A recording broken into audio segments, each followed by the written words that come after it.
Hey there, you're watching Wildflower Video Tips. I'm Lindsay Moe, and I'm going to show you how you can get started shooting recipe videos today.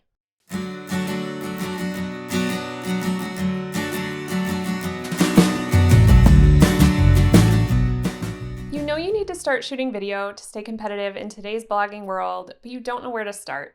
You feel overwhelmed and intimidated by the amount of equipment you think you might need. I'm here to tell you that you can get started shooting recipe videos today with the equipment you probably already have on hand. There are lots of videos out there showing professional videographers setting up for a video shoot with tons of equipment. That's not what this is going to be.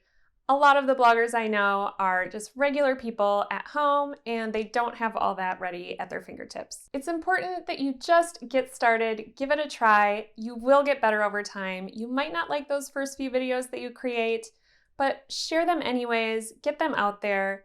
You will get better with every video that you make. What's really important is you and your point of view. The rest will come later.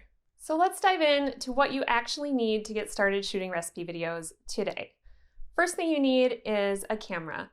I have two DSLRs that I shoot on. This one is a Canon 5D Mark II, and the one that is recording right now is a Canon 80D. If you don't own a DSLR, your high-quality cell phone can work just as well. Most cell phones today are fully equipped for shooting amazing video, even in low-light conditions. I have another video on my channel that you can check out about the camera settings that I use for shooting video. And if you decide to just shoot on your cell phone, I recommend getting started at 30 frames per second.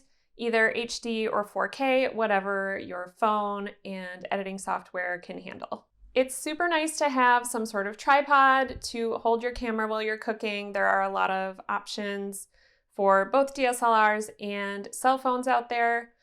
You don't entirely need one to get started. You could rig something up yourself at home. You could stack up some books to put your DSLR on to hold it steady. Or you could even hold your cell phone in your hand, depending on what you're cooking. Audio recorded on cell phones and in camera isn't always the best, but it is a fine place to get started if that's what you have available to you. As you upgrade, you may want to invest in something like I'm using here, which is the Zoom H1N, or a shotgun microphone, or a lav mic, which attaches to you if you're doing a lot of audio. If you are recording a hosted cooking video, and you're only using in-camera audio, check to make sure that your camera is recording audio because you don't want to get to the editing part and find out that you don't have anything to work with.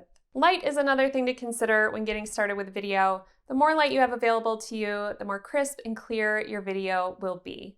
Natural light is super trendy right now, so if you have a lot of natural light in your house or studio, it's great to use that. Just keep in mind that if you are cooking something that takes a long time, the light may shift and change over the course of your shoot. You can also use artificial light for video. I have another video on my channel all about my artificial lighting setup, but don't feel like it's necessary to go out and spend a ton of money on lights to get started with recipe videos. Anything set up against a window, or even if you have a ring light, you can get started with that. One of the first videos I actually recorded, I set up my Lowell Ego light on one side of the scene and a mirror on the other side to reflect that light. It's not perfect or amazing, but it definitely got the job done, and it just helps you keep in mind that there are a lot of creative options out there. If you don't want to use a mirror, you could also use a piece of white foam core or poster board set up to reflect it.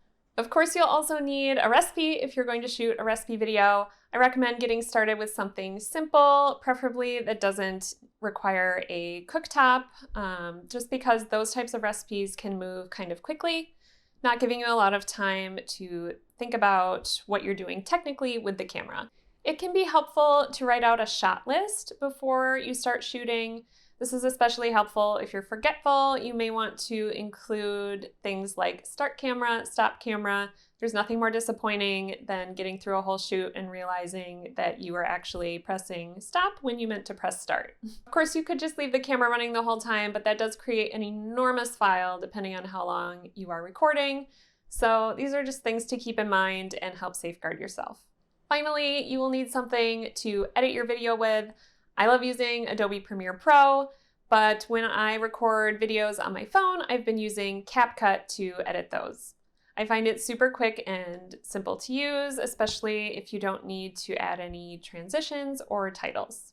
I have plenty of tutorials I'll link to for getting started with Premiere if you're interested in that. Otherwise, there are lots of other programs you can use that are less expensive or even free, including iMovie or DaVinci Resolve. This is really all you need to get started shooting recipe videos today. I hope you'll take this video and run with it. I would love to see what you're creating, so feel free to drop a comment down below or come join our Facebook group for food video creators. Before you leave, I would love to have you hit subscribe right below here. Otherwise, I'm off to create some of my own videos, and I'll see you next time.